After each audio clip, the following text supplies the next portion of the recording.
Kenapa Seru jadi? juga mimpi bodol. Kita switch ke bahasa lain, Pak Guru. Ini ada yang nge-DM di Instagram. Halo Pak Guru, saya tuh pengen bertanya banget, Pak Guru tuh sebenarnya memposisikan diri itu sebagai apa sih? A. Entertainer atau konten kreator yang menggunakan format edukatif untuk hiburan, atau B. Pendidik atau akademisi yang menyampaikan informasi berbasis bukti dan metodologi ilmiah. B. Pendidik dan akademisi. Ya, saya sering bilang bahwa saya tuh sejak awal bikin YouTube tuh karena saya tuh adalah seorang guru yang saya tuh tidak puas dengan apa yang bisa saya lakukan sebagai guru di kelas karena banyak terbatasnya. Dan kalau misalkan saya mau bahas yang seru-seru yang sekarang lagi rame gitu, itu tuh terbatas gara-gara harus baca sesuatu yang sudah dibuat 30 tahun yang lalu. Sedangkan saya dan anak-anak juga pengen bahasnya tuh yang update, yang sekarang, yang lagi seru tuh apa, dan kemudian kita kaitkan dengan ilmu pengetahuan gitu. Jadi misalkan yang sekarang tuh lagi update, apa sih sekarang teh? Perang Iran misalkannya, sekarang tuh lagi update perang Iran gitu. Nah, kalau misalkan saya ngajar ke anak-anak, yuk anak-anak buka halaman sekian. Kita bahas tentang bagaimana proses terbentuknya atmosfer. Ngantuk si anak-anak tuh, dan Pak buat apa juga gitu. Sekarang nggak kepake, masa depan juga nggak akan kepake. Saya ngelamar di Indomaret jadi kasir juga nggak akan ditanya atmosfer tuh apa. Saya nikah sama siapa juga nggak akan ditanya itu. Apa-apa juga nggak. Ini hanya pengetahuan kosong aja. Nah, saya tuh berpikir ya udah kalau gitu kita kaitkan dengan apa yang harus kita pelajari sekarang dengan yang update gitu. Nah, kayak gitu. Jadi misalkan bagaimana kaitannya antara cuaca dengan perang Ukraina dengan perang Iran misalkan yang seperti itu. Jadi saya tuh coba, tapi kan karena waktunya panjang dan akhirnya nggak kesana kesini gitu. Akhirnya saya bikin YouTube. Nah, jadi awal mulanya sebenarnya adalah ini untuk mengedukasi masyarakat, dan saya tidak menganggap bahwa saya adalah seorang entertain dalam artian saya tuh entertain yang buruk gitu. Sangat.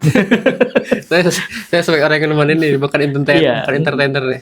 ngabodor jelek, kemudian bikin video juga jelek, kemudian saya nggak bisa main medsos, ngedit juga sebenarnya nggak bisa. Tapi sekarang itu ya, kalau misalkan awalnya itu untuk emang sebagai pengajar yang ingin memberikan berbagai hal ke murid, tapi kan dengan berjalannya waktu bertahun-tahun Pak Guru Ngonte itu jadi kemana-mana tuh, semua dibahas. Nggak, awalnya emang semuanya dibahas. Bukan, maksudnya dari semua dibahas, itu yang selalu jadi pusat perhatian adalah politiknya.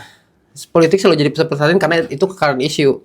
Meskipun yang hal randomnya kayak kemarin bahas soal dunia cermin juga itu random banget, tapi yang setiap kali bahas politik itu jadi selalu yang mengatakan bahwa ternyata guru gembul itu adalah pengamat sosial ya, adalah kalau pengamat sosial sekarang iya, karena sekarang saya jadi saya tuh ada seorang pakar di Jakarta, di Tebet Jakarta apa itu? Itu Jakarta Selatan. Nah, Jakarta Selatan ya. Nah, saya tuh udah dalam tanda kutip taken kontrak untuk sama-sama menganalisis masalah-masalah sosial yang terjadi, karena sebenarnya yang dia lihat saya itu menganalisisnya itu adalah yang menonjol dari saya itu adalah pengamatan saya terhadap masalah-masalah sosial kayak gitu. Nah, jadi dalam hal ini seringkali saya tuh menempatkan sebagai pengamat sosial gitu.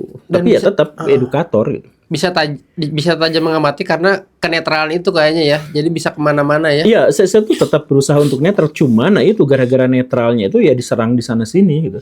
Waktu saya bahas keunggulan Israel, saya tuh ya dihujatnya tuh gila-gilaan. Kemarin saya bahas buzzer Israel, itu ya ampun hujatan dari orang-orang Israel, dari orang-orang pro-Zionis, pro-Israel itu gila masuk semuanya ke saya. Kenapa sih mereka tuh gak mencoba untuk netral dengan memahamkan diri bahwa Israel tuh anggaplah Israel tuh adalah sebagai sebuah negara, entitas politik yang dia bisa benar dan dia bisa salah, dan kebenaran dan kesalahannya juga tidak absolut karena itu tergantung terkait dengan kepentingan dirinya sendiri, kan begitu. Begitupun dengan Iran gitu. Kita mah kan nggak mau memahami itu. Yang kemarin yang menghujat saya gara-gara saya dianggap membongkar kedok Zionis Israel, itu yang ngomong-ngomong tuh juga dikaitkan dengan agama gitu.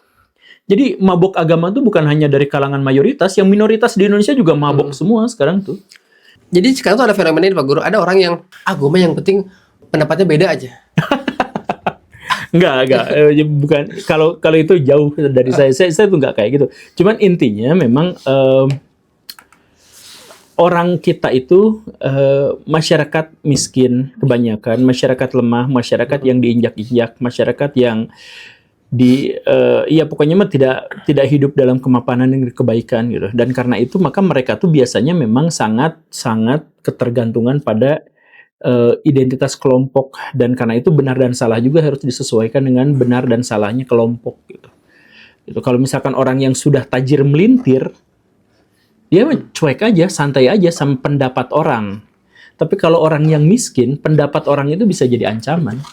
Nah, tapi akhir-akhir ini temukan juga ini Pak Guru, ada berita soal isu dana Open Society Foundation ke UI yang didirikan oleh George Soros, memberikan hibah di bidang pendidikan, demokrasi, dan HAM.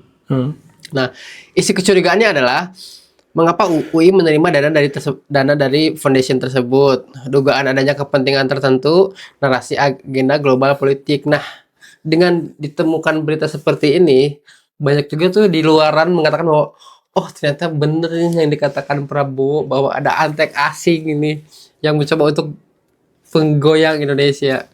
Antek asing itu gak pernah libur.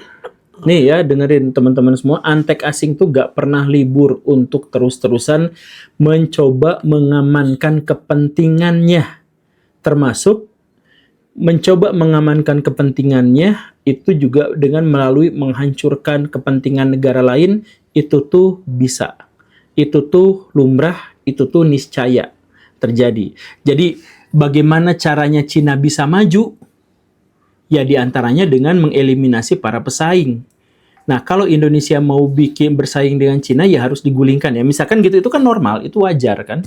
Dan itu terjadi di seluruh dunia. Nah, kita tuh tidak menyangkal bahwa antek asing tuh ada bercokol di Indonesia, menyebar, ngasih bagi-bagi duit ke ngok-ngok di Indonesia, ke LSM-LSM di Indonesia, itu kita tidak pernah menyangkal itu.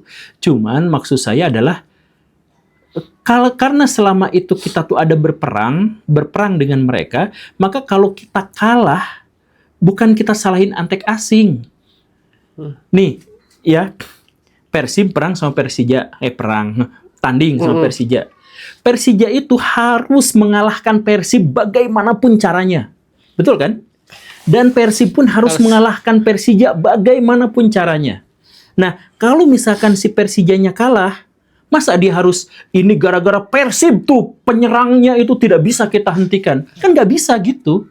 Sekarang tuh Indonesia ada kepentingan dengan Cina, ada kepentingan dengan Amerika, ada kepentingan, semuanya itu masing-masing punya kepentingan. Dan karena itu bazir-bazir agen-agen itu saling serang satu sama lain. Untuk misalkan Indonesia mau bikin kilang, nggak boleh. Karena kalau bikin kilang sendiri berarti kita beli dari Qatarnya akan berkurang. Maka mafia-mafia migas akan berusaha untuk menghalangi agar Indonesia tuh gagal bikin kilang. Masuk akal kan? Masuk akal kalau misalkan Qatar bikin agen untuk Indonesia biar tidak bikin kilang. Masuk akal kan? Indonesia juga berusaha. Itu juga masuk akal. Gak jadi masalah. Yang jadi masalah itu adalah kita kalah, terus kita salahin Qatarnya. Oh ini antek asing. Gak bisa. Ya karena memang skenario dunia tuh seperti itu. Kita kuat atau enggak. Jadi kalau kitanya lemah, Persib kalah sama Persija. Wow, ini tuh gara-gara Persija pelatihnya bagus. Nggak bisa gitu. Nggak bisa gitu. Jadi Indonesia kalah gara-gara antek asing. Nggak bisa gitu. Masalahnya adalah, coba kalau misalkan George Soros bisa ngirim kepada kita hibah sekian-sekian dan kemudian ada agenda politiknya, kenapa kita nggak bertanya, kenapa Indonesia nggak ngirimin antek-antek kita ke perusahaan-perusahaan George Soros untuk menghancurkannya? Kenapa kita nggak gitu? Gitu aja kalau mau, bukan nyalahin. Berarti bener antek asing itu ada? Ada. Nah, antek tentara, antek Prabowo juga banyak. Lagi perang kan? Nah, tahu Pak Guru ada statement bahwa Prabowo singgung pengamat yang tak patriot mau ditertibkan. Khawatir gak dengan statement itu? Ini videonya nih, statementnya nih. Iya. Jadi dengarkan. Ya, ini pengamat-pengamat ada beberapa macam menurut saya. Ada pengamat yang memang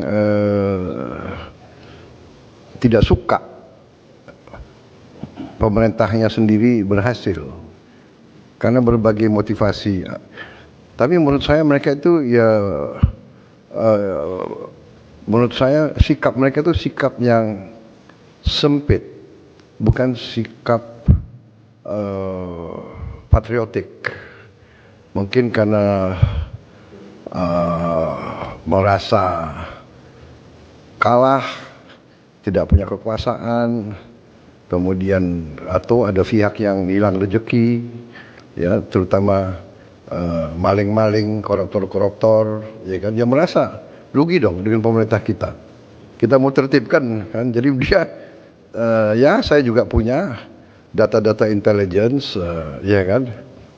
Kalau dulu kan saya di luar pemerintah, sekarang saya presidennya, jadi saya tiap hari saya dapat laporan intel, ya kan. Jadi saya ngerti lah, saya sudah tahu siapa yang biayai. Pada saatnya lah kita tertibkan itu semua. Tapi sekarang saya masih berusaha dengan cara-cara yang meyakinkan. Saya percaya dengan evidence based, dengan bukti rakyat kita akan mengerti. Apa yang maksud dengan ditertibkan? Saya tidak tahu apa yang dimaksud dengan ditertibkan itu. Kalau yang dimaksud dengan ditertibkan ala Orde Baru, karena Pak Harto itu sering ngomong kita tertibkan gitu ya. Kamtibmas.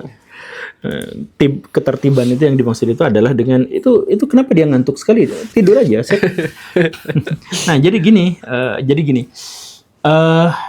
Dulu sekitar 7 tahun yang lalu, Pak Prabowo tuh kritik keras pada pemerintah.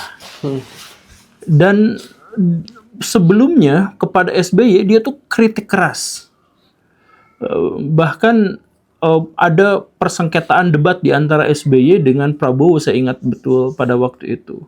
Jadi Pak Prabowo tuh bilang ini ekonomi itu Indonesia tuh harusnya gini dan pasti berhasil. Terus kata SBY itu, jangan bawa angin sorga, ini gini. Angin sorga apa-apaan, ini datanya. Prabowo tuh ngomong kayak gitu ke SBY itu, ya saling lempar di media gitu ya dan sebagainya.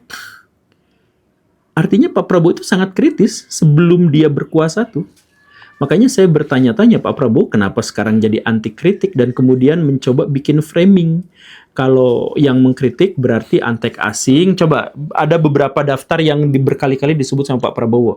Yang mengkritiknya satu antek asing, kemudian yang kedua orang yang dibayar, kemudian yang ketiga adalah pihak yang kalah sakit hati, kemudian pihak yang dirugikan gara-gara korupsinya terhenti dan sebagainya. Coba 4 tuduhan itu diarahkan kepada Pak Prabowo sendiri karena selama bertahun-tahun Pak Prabowo menjadi oposisi, kritisnya tuh luar biasa. Nah, sekarang apakah Pak Prabowo sendiri sebenarnya dulu tidak patriotis? Ya, sebenarnya bukan seperti itu. Sekali lagi, tentu saja pengamat bayaran tuh banyak. Yang diundang juga banyak. Yang diundang ke forum-forum besar itu banyak. Saya kaget kemarin ada seorang pengamat, saya tuh gak nyadar bahwa dia tuh berpihak, sampai akhirnya saya tuh menemukan sebuah, dalam tanda kutip, data bahwa dia tuh ditransfer duit sekian gitu. Ternyata gede gitu. Sama kayak yang viral ini nggak? Di-spill juga bahwa viral BEM UGM juga ada salah satu konten kreator atau pengamat juga yang mengcounter setiap kali narasi yang diberikan oleh BEM UGM itu, ketua BEM UGM, bahwa dia juga selalu terima transferan tuh. Ya, karena kita tuh kan zaman post truth, jadi kita tuh nggak tahu yang benar dan seandainya kita dapat transferan, apakah itu tuh karena gara-gara kita tuh dibayar untuk memberitakan itu? Saya misalkan kemarin ada orang DPR minta, Pak, kalau ngendorse Bapak berapa? Tentang apa? Terus dia bilang tuh, ini tolong viralkan. Ada penipuan terhadap 44.000 guru di seluruh Indonesia. Dan pelakunya itu sampai sekarang tidak bisa jadi tersangka. Karena, nah, itu tuh sebelumnya saya tuh kan mau bikin video itu. Waktu dulu Pak Alfian Bahri kan bikin video itu. Terus dia tuh ngomong ke saya, Ini udah dibahas, ya saya tuh memang lagi mau bahas itu. Kemudian orang DPR ngomong, mau nggak di endorse untuk ini berapa tarifnya? Saya bilang, saya cukup minta datanya aja, dan kemudian saya bikinkan videonya ini untuk menekan agar masyarakat lebih tahu dan akhirnya Pak Polisi lebih bisa bergerak gitu kan. Tujuannya adalah seperti itu. Dan akhirnya saya bikin video itu. Seandainya saya terima uang, saya nggak terima uang pada waktu itu tuh, Pak, ini mah perjuangan gitu ya, ke si Pak anggota dewan itu tuh. Seandainya saya terima uang itu tuh saya tidak merusak legitimasi, tidak merusak integritas saya, karena saya emang mau bikin video itu gitu kan, seandainya saya terima uang itu. Tapi karena tidak terima, ya mungkin masih dianggap netral. Tapi seandainya terima itu, ya emang visi saya ke arah sana gitu.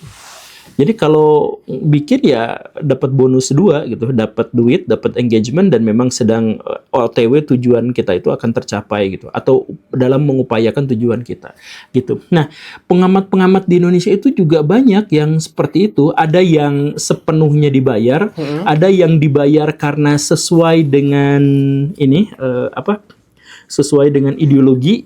Ada standpointnya, ada sesuai dengan itunya, ada sesuai dengan chemistry-nya juga, ada yang seperti itu, dan ada yang dia sepenuhnya tidak mau dibayar, itu juga ada yang seperti itu.